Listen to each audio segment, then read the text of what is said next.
Assalamualaikum warahmatullahi wabarakatuh. Perkenalkan, saya Husnul Hatimah. Saya merupakan dosen tetap pada program studi D3 Kebidanan, jurusan Kebidanan Poltekkes Kemenkes Jakarta 1, dengan background pendidikan D4 Kebidanan dan S2 Kesehatan Masyarakat. Sebagai bagian dari kewajiban saya dalam menjalankan Tridharma Perguruan Tinggi, khususnya pada aspek pengajaran, maka saya akan menyampaikan video pembelajaran sebagai salah satu syarat pelaksanaan sertifikasi dosen. Saya akan menyampaikan deskripsi salah satu mata kuliah yang saya ampu, yaitu Asuhan Kebidanan Esensial pada Kehamilan. Mata kuliah Asuhan Kebidanan Esensial pada Kehamilan merupakan salah satu mata kuliah wajib program studi D3 Kebidanan yang tercantum dalam kurikulum OBE 2024 dengan bobot SKS 3 SKS Teori. Adapun capaian pembelajaran lulusan program studi yang dibebankan pada mata kuliah Asuhan Kebidanan Esensial pada Kehamilan, pertama, lulusan mampu melakukan asuhan kebidanan esensial dan mendokumentasikannya dengan menggunakan pendekatan manajemen kebidanan pada bayi, baru lahir, neonatus, bayi balita dan anak prasekolah, masa kehamilan, masa persalinan, masa nifas dan menyusui, serta pelayanan keluarga berencana sesuai dengan standar profesi dan kode etik. Kedua, lulusan mampu memilih berbagai metode yang relevan berdasarkan analisis data dalam asuhan kebidanan esensial, deteksi dini komplikasi, penyimpangan, penanganan awal kegawat daruratan, dan rujukan pada maternal neonatal, serta tepat sesuai standar profesi dan nilai-nilai profesionalisme. Ketiga, lulusan mampu menyusun laporan dan hasil karya individu dan kelompok secara akurat, sahih, dan dapat dipertanggungjawabkan. Adapun capaian pembelajaran mata kuliah Asuhan Kebidanan Esensial pada Kehamilan adalah 1. Mampu melakukan asuhan kebidanan esensial dan mendokumentasikannya dengan menggunakan pendekatan manajemen kebidanan. Yang kedua, mampu memilih berbagai metode yang relevan berdasarkan analisis data dalam asuhan kebidanan esensial, deteksi dini komplikasi, penyimpangan, penanganan awal kegawat daruratan, dan rujukan pada maternal neonatal secara tepat sesuai standar profesi dan nilai-nilai profesionalisme. Ketiga, mampu menyusun laporan dari hasil kerja individu dan kelompok secara akurat, sahih, dan dapat dipertanggungjawabkan. Deskripsi mata kuliah Asuhan Kebidanan Esensial pada Kehamilan. Setelah mengikuti mata kuliah Asuhan Kebidanan Esensial pada Kehamilan, mahasiswa mampu menjelaskan asuhan kebidanan, fertilisasi, plasentasi, dan perkembangan janin, konsep umum perubahan dan adaptasi fisiologi dan psikologi kehamilan, faktor yang mempengaruhi kehamilan, kebutuhan masa hamil dan evidence-based dalam kehamilan, prosedur keterampilan dasar pada asuhan kehamilan, deteksi dini penyimpangan pada kehamilan, dan manajemen kebidanan serta pendokumentasian asuhan pada kehamilan. Adapun materi pembelajaran atau bahan kajian pada mata kuliah Asuhan Kebidanan Esensial Kehamilan: 1. Fertilisasi, plasentasi, dan perkembangan janin. 2. Konsep umum perubahan dan adaptasi fisiologis dan psikologis kehamilan. 3. Faktor yang mempengaruhi kehamilan, kebutuhan masa hamil, dan evidence-based dalam kehamilan. 4. Prosedur keterampilan dasar pada asuhan kehamilan. 5. Deteksi dini penyimpangan pada kehamilan. Dan keenam, manajemen kebidanan serta pendokumentasian asuhan pada kehamilan. Untuk metode pembelajaran Asuhan Kebidanan Esensial Kehamilan menggunakan metode Student Center Learning, Collaborative Learning, dan Case-Based Discussion tergantung pada bahan kajian mata kuliah. Proses pembelajaran dengan metode sinkronus melalui tatap muka secara luring dan menggunakan Google Meet atau Zoom untuk sesi tatap muka online atau daring, dan WhatsApp Group untuk diskusi langsung dan respon cepat saat kuliah berlangsung. Selain itu juga dilakukan dengan teknik asinkronus dengan menggunakan Google Classroom dan Google Drive untuk mengunggah materi perkuliahan, video pembelajaran, serta tugas atau link artikel. Adapun komponen penilaian yang digunakan pada mata kuliah asuhan kebidanan esensial kehamilan pada kurikulum berbasis OBE, yaitu penilaian formatif dalam bentuk UTS dengan bobot 30% dan penilaian sumatif dalam bentuk UAS dengan bobot 30%, penilaian penugasan atau proyek dengan bobot 30%, dan sikap dengan bobot 10%, sehingga total seluruh bobot adalah 100%. Referensi yang digunakan pada mata kuliah ini adalah buku, jurnal, modul, ataupun jurnal penelitian dosen yang terintegrasi dalam RPS. Pembelajaran dilakukan selama 16 kali pertemuan yang terdiri atas 7 pertemuan sebelum UTS, pertemuan ke-8 berupa UTS, dan selanjutnya 7 pertemuan setelah UTS, dan pertemuan ke-16 adalah UAS. Demikian deskripsi mata kuliah yang terdiri atas 3 SKS pada trimester 2. Berikut cuplikan video pembelajaran mata kuliah asuhan kebidanan esensial pada kehamilan untuk pertemuan ke-6. Bismillahirrahmanirrahim. Assalamualaikum warahmatullahi wabarakatuh. Waalaikumsalam warahmatullahi wabarakatuh. Apa kabarnya hari ini? Alhamdulillah. Baik ya, semua dalam keadaan baik, alhamdulillah. Baik, hari ini kita bertemu lagi dalam pertemuan mata kuliah asuhan kebidanan kehamilan pada pertemuan ke-6. Hari ini kita akan membahas terkait prosedur keterampilan dasar pada asuhan kehamilan. Namun sebelumnya mungkin kita review sedikit ya, pertemuan sebelumnya pada pertemuan ke-5 masih ingat kita belajar apa? Evidence based dalam praktik kebidanan. Oke, ada yang masih mengingat apa sih yang dimaksud dengan evidence based dalam praktik kebidanan? Oke, Husnul boleh silahkan. Ibu, untuk evidence based dalam praktik kebidanan itu asuhan yang kita berikan ke pasien itu berdasarkan dari bukti konkret dari penelitian ilmiah yang terkini. Dari evidence based ini untungnya itu pertama buat kita sebagai nakes, jadi asuhan yang kita berikan itu sudah terbukti manfaatnya dan kemungkinan ada kayak salah-salahnya itu jadi sedikit. Terus buat pelayanan ke pasiennya juga, pasiennya jadi lebih senang karena sudah ada bukti. Oke, bagus sekali jawaban dari teman kita ya. Jadi evidence based practice atau praktik berdasarkan bukti adalah suatu praktik klinik yang mana diintegrasikan berdasarkan pengalaman klinis bidannya, kemudian dari preferensi atau kebutuhan kliennya, dan juga didasarkan pada bukti yang terbaru. Mana keuntungannya bahwa dengan melaksanakan evidence based itu bisa seperti tadi yang disampaikan oleh temannya, bisa mempercepat asuhan, kemudian bisa mengurangi asuhan-asuhan yang tidak efektif atau bahkan membahayakan ya. Nah, pelayanan asuhan kehamilan itu berhubungan dengan evidence based practice.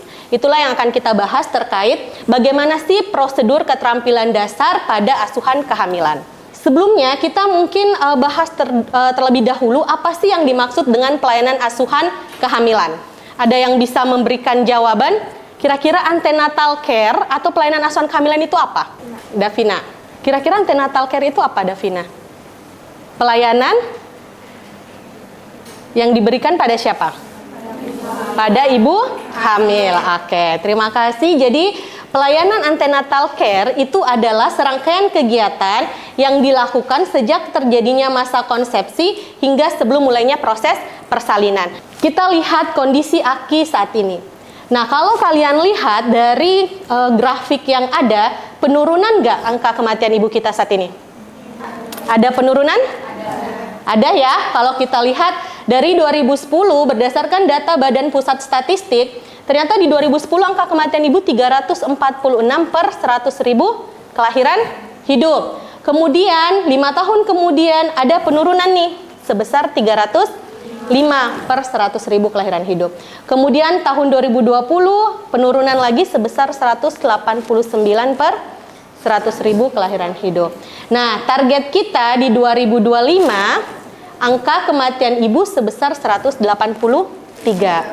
Itulah yang kita harapkan bisa kita capai di 2025. Nah, target lebih besar lagi nih di 2030. Berapa? 70 per 100.000 kelahiran hidup. Bisa tercapai nggak? Bisa ya, optimis ya kita ya. Nah, namun yang menjadi tantangan kita ketika kita melihat sebaran Aki, ya, data dari BPS terakhir di 20 Januari 2023, Kalau kita lihat ada perbedaan atau kesenjangan nggak? Ada ya. Kalau kita lihat nih, di DKI Jakarta AKI-nya 48. Kita lihat ke DKI Yogyakarta 58, Bali 85. Tapi ketika kita melihat wilayah Indonesia bagian timur, Papua tinggi banget 565. Ya. Kemudian Papua Barat dan NTT juga di atas 300. Berarti ada disparitas, ada perbedaan angka kematian ibu di setiap wilayah. Tapi ini sangat berbeda antara wilayah barat dan wilayah timur. Nah, inilah yang menjadi tantangan kita, bagaimana menghilangkan kesenjangan AKI di antara setiap wilayah. Artinya apa? Bahwa ketika ada perbedaan seperti ini, mungkin saja kita ada kendala di akses pelayanan. Ya, bisa jadi pelayanan ANC yang berkualitas yang kita harapkan itu tidak bisa didapatkan di wilayah ini. Ya, jadi bagaimana menurunkan angka kematian ibu itu bukan hanya nasional secara angka, tetapi juga menghilangkan kesenjangan atau tidak ada lagi perbedaan di setiap wilayahnya, karena ini akan berpengaruh terhadap kualitas pelayanan. Nah, selanjutnya, kenapa sih asuhan kehamilan itu penting? Seperti yang tadi sudah kita bahas ya. Pertama, untuk menurunkan apa? Angka kematian ibu dan angka kematian bayi. Karena ini berhubungan. Angka kematian ibu dan angka kematian bayi itu merupakan indikator dari suatu pelayanan. Jadi ketika pelayanan asuhan kehamilan kita berkualitas, artinya nanti akan ada penurunan di AKI dan AKB-nya. Nah, tapi perlu kita ingat bahwa dalam menjalankan atau memberikan layanan asuhan, bidan ini mempunyai peran yang sangat penting. Ya, perannya adik-adik semua nanti ke depannya ini sangat penting. Kenapa? Karena kalian adalah garda terdepan atau pemberi pelayanan yang paling krusial, yang paling dekat dengan ibu hamil. Ya, jadi kalianlah nanti yang memegang peranan penting bagaimana memberikan pelayanan yang berkualitas. Tujuannya pasti ke angka kematian ibu dan angka kematian bayi bisa turun.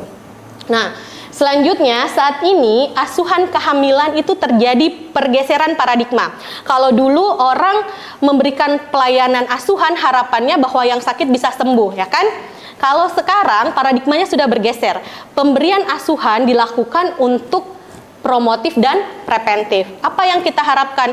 Bahwa ketika kita memberikan layanan atau asuhan, kita bisa memberikan edukasi atau promosi kepada ibu hamil. Kemudian kita bisa melakukan preventif atau pencegahan resiko atau komplikasi yang mungkin bisa terjadi. Jadi harapannya kuratifnya berkurang karena promotif dan preventif udah kita kuatkan, ya. Nah, selanjutnya terkait kunjungan ANC. Kira-kira pada ibu hamil berapa kali sih harusnya kunjungan ANC dilakukan? 6? Dilakukan pada kapan waktunya? Trimester 1 berapa kali? 1 kali. Kemudian trimester 2 2 kali. Kemudian trimester 3 kali. Berarti totalnya berapa? 6. Perlu nggak ibu hamil melakukan pemeriksaan ke dokter? Perlu. Biasanya pada trimester keberapa? TM1 dan TM3. Oke, bagus ya. Nah, artinya pada saat ibu mulai terdeteksi bahwa beliau hamil, maka perlu melakukan kunjungan minimal 6 kali. Minimal itu artinya boleh di atasnya, tapi jangan sampai di bawahnya. Boleh nggak kalau ibu hamilnya berkunjung sebanyak 10 kali? Boleh. Boleh nggak kalau 5 kali aja? Nggak boleh. Artinya minimal boleh di atasnya, tapi jangan sampai di bawahnya, ya. Apa saja standar pelayanan antenatal yang perlu diberikan kepada ibu hamil? Yang pertama apa? Mengukur tinggi badan dan berat badan. Kenapa kita harus mengukur tinggi badan dan berat badan? Untuk menentukan IMT itu apa? Indeks massa tubuh. Kenapa kita harus tahu IMT-nya ibu hamil? Untuk melihat status gizinya, ya. Jadi nanti pada saat ada ibu hamil yang pertama kali berkunjung, kalian biasanya akan mengukur tinggi badan dan berat badan. Dari tinggi badan dan berat badan nanti kita bisa menentukan status IMT-nya, ya. Kemudian kita nanti mengkategorikan apakah dia obesitas, apakah dia normal. Nah, rujukan inilah nanti yang digunakan untuk melihat berapa sih berat badan yang sebaiknya dicapai ibu hamil pada masa kehamilannya. Selain itu, dengan melihat berat badan, kita juga bisa memantau apakah kenaikan berat badan ibu hamil di setiap kunjungan itu normal atau tidak, ya. Jadi perlu untuk melihat berapa tinggi badan dan berat badan. Yang kedua apa lagi? Ukur tekanan darah. Kenapa perlu dilakukan pengukuran tekanan darah? Apa? Yang sebelah kanan? Untuk apa? Untuk melihat apakah ada hipertensi atau tidak. Ya, bagus sekali jawabannya ya. Untuk melihat apakah ibunya ada hipertensi atau tidak. Kalau misalnya ada hipertensi emang kenapa? Bisa ibunya Resiko untuk terkena preeklamsi atau eklamsi. Jadi perlu sangat penting untuk mengukur tekanan darah ibu di setiap melakukan kunjungan atau pemeriksaan ya, untuk bisa kita pantau dari awal apakah ibunya punya tekanan darah, apakah ada misalnya tekanan darah sejak sebelum kehamilan atau mungkin tekanan darah tingginya pada masa kehamilan, untuk melihat apakah ibunya nanti punya potensi nih untuk preeklamsi atau eklamsi. Jadi kita sebaiknya sejak dini sudah melakukan deteksi resiko yang mungkin terjadi ya. Kemudian yang ketiga, kita nilai status gisinya atau ukur lila. Penting nggak? Kenapa harus ukur lila?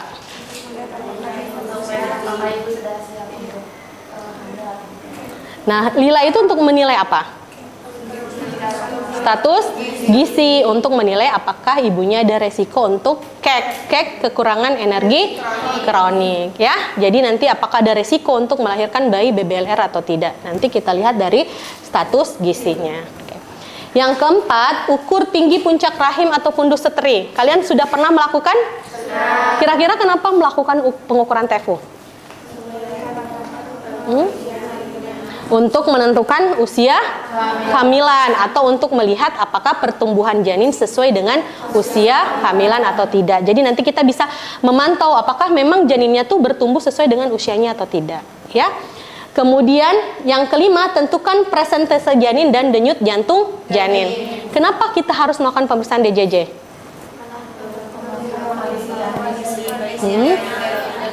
Untuk melihat kondisi janinnya. Jadi setiap ibu melakukan kunjungan pasti kita akan mengukur DJJ-nya kan. Jadi kita akan terus memantau apakah kondisi janinnya dalam keadaan normal atau tidak ya. Jadi ini ada beberapa, nanti ada 12 ya yang harus kita lakukan setiap kita melakukan pemeriksaan kehamilan. Kemudian pemberian tablet tambah darah. Apakah ibu hamil perlu tablet tambah darah selama kehamilannya? Perlu. Berapa minimalnya? 90 tablet. Kenapa diberikan tablet tambah darah pada masa kehamilan? Untuk mencegah anemia. Untuk mencegah terjadinya anemia pada ibu hamil. Nah, namun pada saat kalian nanti memberikan tablet tambah darah, tentunya perlu menginformasikan, karena kan tadi kita sepakat ya bahwa asuhan kehamilan itu bukan hanya memberikan asuhan, tapi juga ada edukasinya. Pada saat kalian memberikan tablet tambah darah, tentunya kalian akan menginformasikan kapan sih tablet itu harusnya diminum, gitu ya. Kapan sih harus diminum, kemudian apa yang tidak boleh dilakukan pada ibu yang meminum tablet tambah darah misalnya. Ya, sebaiknya diminum pada pagi apa, sore apa, malam hari? Malam hari. Sebaiknya diminum dengan air putih, boleh nggak dengan teh? Sebaiknya tidak dianjurkan dengan teh, karena dapat menghambat penyerapan zat besi. Sebaiknya diminum selain air putih bisa dibantu dengan apa? Air jeruk ya, karena bisa membantu penyerapan zat besi. Jadi meskipun kita memberikan tablet tambah darah, tapi jangan lupa juga memberikan edukasinya ya kepada ibu apa yang harus diperhatikan. Nah, selanjutnya kita masih ada 6 lagi nih. Jadi kita punya 12 T kan? Ini masih ada 6 lagi. Ada screening status imunisasi tetanus. Kenapa sih ibu hamil perlu diimunisasi TT? Untuk mencegah terjadinya infeksi tetanus, terlebih nanti pada janinnya ya ketika lahir. Namun yang perlu diperhatikan, sebelum memberikan imunisasi TT kita perlu screening dulu ya. Kita perlu screening imunisasi TT berapa yang dibutuhkan oleh ibunya ya. Oke. Selanjutnya screening kesehatan jiwa. Nah, ini yang terbaru ya. Kalau dulu hanya ada 10 T, belum ada screening kesehatan jiwa. Namun aturan yang terbaru di 2024 kita sudah ada screening kesehatan jiwa ya. Kenapa screening kesehatan jiwa perlu? Untuk menilai kesehatan mental ibu ya. Jadi ibu kan harus dalam keadaan sehat. Sehat itu bukan hanya fisik kan, tapi juga secara mental, secara sosial. Jadi kita harus melihat gimana sih kondisi mental ibu pada saat kehamilan, karena tentunya juga akan berpengaruh kepada janin ya. Jadi ini adalah aturan tambahan yang baru bahwa ada screening kesehatan jiwa pada ibu hamil. Kemudian ada tata laksana penanganan kasus. Jadi ketika kalian melakukan pemeriksaan misalnya, kemudian menemukan ibu hamil dengan masalah tertentu yang membutuhkan rujukan atau penanganan, maka dilakukan pada saat melakukan pemeriksaan. Oh, ibu ini tuh kayaknya perlu deh, ngelihat dari lilanya kok kayaknya resiko kayaknya perlu rujukan dengan gizi misalnya. Berarti kalian langsung melakukan penanganan kasus, kalian rujuk misalnya ke bagian gizi. Sama tadi screening jiwa, kayaknya ibunya butuh psikolog, berarti lakukan rujukan ke psikolog. Nah, ini di sini penting kenapa kita harus melakukan tata laksana kasus, ya. Kemudian ada temu wicara dan konseling. Sudah pernah memberikan edukasi? Pernah kan? Biasanya kan ibu tuh senang banget ya menceritakan apa keluhannya, ya, apa masalahnya. Nah, disinilah pentingnya pada saat konseling. Konseling kesempatan bagi ibu untuk memberikan kalian informasi yang banyak apa sih yang dibutuhkan oleh ibunya. Nanti kesempatan kalian juga untuk memberikan edukasi apa yang dibutuhkan oleh si ibu, ya. Jadi nanti di konseling ini penting sesuai dengan kondisi atau kebutuhan individu, ya. Kemudian yang ke-11 ada pemeriksaan lab. Pemeriksaan lab ini juga penting seperti tadi untuk mendeteksi resiko. Misalnya ibunya ada tekanan darah tinggi, perlu kita lakukan pemeriksaan lab untuk melihat protein urin. Tapi nanti pemeriksaan lab ini biasanya disesuaikan dengan usia kehamilan ya. Jadi tidak pada semua ibu yang datang di setiap kunjungannya dilakukan pemeriksaan lab. Ya, nanti disesuaikan dengan trimesternya atau sesuai dengan kebutuhannya. Kemudian yang terakhir pemeriksaan USG, ini juga yang terbaru ya. Kalau dulu 10T tambahannya adalah screening jiwa dan USG. Sekarang biasanya pada ibu hamil trimester pertama yang berkunjung mau di puskesmas pun juga sudah dilakukan USG ya untuk mendeteksi kondisi ibu dan janin. Nah, ini tadi yang layanan bahwa setiap ibu hamil wajib dilakukan 2 kali pemeriksaan oleh dokter ya. 1 kali pada trimester pertama dan 1 kali pada trimester ketiga. Nah, kenapa harus dilakukan pemeriksaan di trimester pertama? Trimester pertama ini untuk men-screening resiko atau komplikasi. Jadi ketika ibu hamil datang di pemeriksaan pertamanya, jika memang diketahui ada resiko atau komplikasi, maka pemeriksaan selanjutnya dilanjutkan oleh dokter. Tapi kalau misalnya dia dalam keadaan normal, berarti boleh lanjut ke bidan ya. Oke. Ini trimester ketiga dilakukan screening untuk melihat apakah ibunya bisa melahirkan normal atau tidak, ya. Jadi kenapa dilakukan di trimester ketiga? Untuk melihat kondisi ibunya, apakah memungkinkan untuk persalinan normal atau tidak. Nah, ini peran tenaga kesehatan seperti yang tadi saya sampaikan, bahwa bidan adalah pelaksana utama, kalian yang akan memberikan layanan, kalian yang akan sebagai edukator ya, memberikan edukasi dan konseling. Tapi perlu diingat bahwa edukasi itu bukan hanya untuk pasiennya, tapi juga untuk keluarga, karena keluarga berperan besar dalam masa kehamilan. Kemudian juga itu harus ada kolaborasi dengan kader. Karena pada saat nanti kalian memberikan asuhan atau layanan, bisa saja kan pasiennya nggak datang ya. Berarti kan kita harus melakukan kunjungan rumah atau bagaimana caranya agar menarik perhatian ibunya agar melakukan kunjungan. Biasanya kita berkolaborasinya dengan tokoh masyarakat atau kader. Nah, kemudian dilakukan monitoring dan evaluasi untuk menilai di mana sih kendalanya, apa sih yang menjadi masalah atau hambatannya, sehingga bisa kita berikan solusinya. Oke. Nah, ini adalah beberapa tantangan. Ada kepatuhan ibu, masih banyak ibu yang tidak melakukan kunjungan antenatal karena memang keterbatasan pengetahuan ya. Mereka tidak tahu sebaiknya kenapa ANC itu penting ya, atau mungkin dia tahu tapi jaraknya jauh, aksesnya susah sehingga tidak datang ke fasilitas kesehatan. Kemudian ada keterbatasan SDM, misalnya masih banyak wilayah-wilayah seperti tadi mungkin di wilayah timur yang kekurangan bidan, sehingga meskipun ibunya mau melakukan pemeriksaan tapi memang mengakses tempat pelayanan kesehatan ataupun tenaga kesehatannya itu susah ya.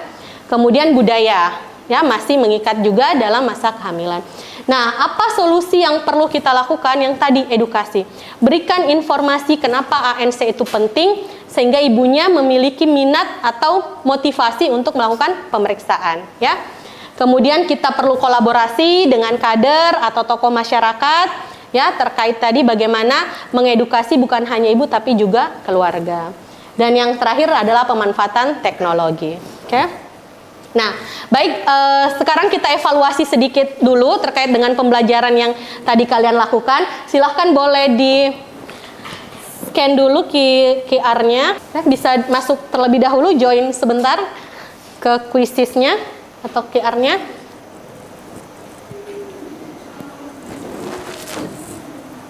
Bisa? Oke, kita start ya. Oh iya, waiting for partisipan, silahkan masuk dulu. Sudah ada 5. Udah ya? Sudah semua kan? Oke. Peringkat pertama ada Helena, close dulu. Yang kedua ada Septia dan ada Sahara. Oke? Oke, berarti saya anggap tadi sudah bisa memahami ya yang disampaikan ya. Oke. Nah, sebelum ke kesimpulan, ada yang ingin bertanya dulu terkait pembelajaran kita hari ini? Oke, silahkan. Namanya saya.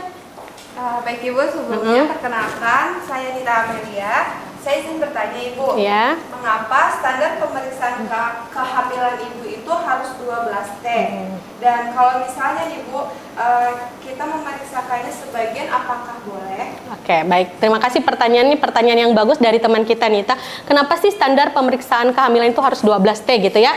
Jadi standar pemeriksaan kehamilan itu sudah dikemas atau dipastikan itu bisa memberikan pelayanan asuhan kehamilan yang menyeluruh. Artinya dengan 12T itu kita sudah bisa memastikan pemeriksaan ibu bukan hanya fisiknya, bukan hanya nutrisinya, tapi juga ke psikososialnya.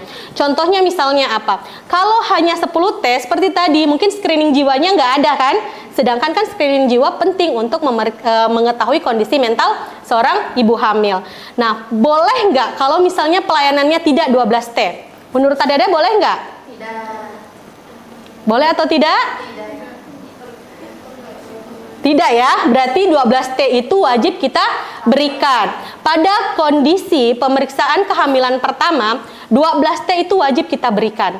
Namun pada pemeriksaan-pemeriksaan berikutnya kita sesuaikan dengan kondisi atau kebutuhan ibu. Contohnya misalnya, ibunya datang melakukan pemeriksaan setiap bulannya. Setiap bulannya boleh di-TT nggak? Nggak kan? Berarti kan disesuaikan dengan kondisinya. Tapi pada ibu hamil yang melakukan pemeriksaan pertama 12T itu wajib kita lakukan. Untuk pemeriksaan selanjutnya nanti kita melihat apakah sesuai dengan kebutuhan atau tidak. Oke, bagaimana Nita? Oke. Baik. Terima kasih atas pertanyaannya. Sebagai penutup kelas hari ini kita ada beberapa kesimpulan ya, seperti tadi yang sudah saya sampaikan bahwa standar pelayanan minimal ANC yang terbaru itu ada 12T.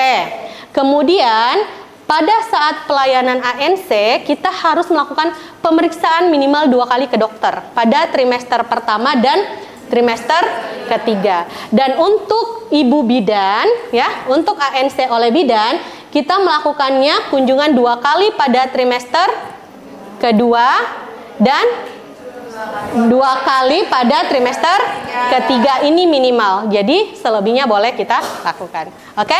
Sampai di sini bisa dipahami? Bisa. Baik. Kalau tidak ada pertanyaan lagi, cukup sekian untuk pertemuan kita hari ini. Pekan depan kita masuk lagi dengan asuhan kehamilan. Kita akan membahas terkait pasien safety dalam asuhan kehamilan. Jadi mohon dibaca ya materinya sebelum kita mulai perkuliahannya. Oke, kita tutup akhiri kelas pada hari ini. Terima kasih atas perhatiannya. Cukup sekian. Assalamualaikum warahmatullahi wabarakatuh. Waalaikumsalam.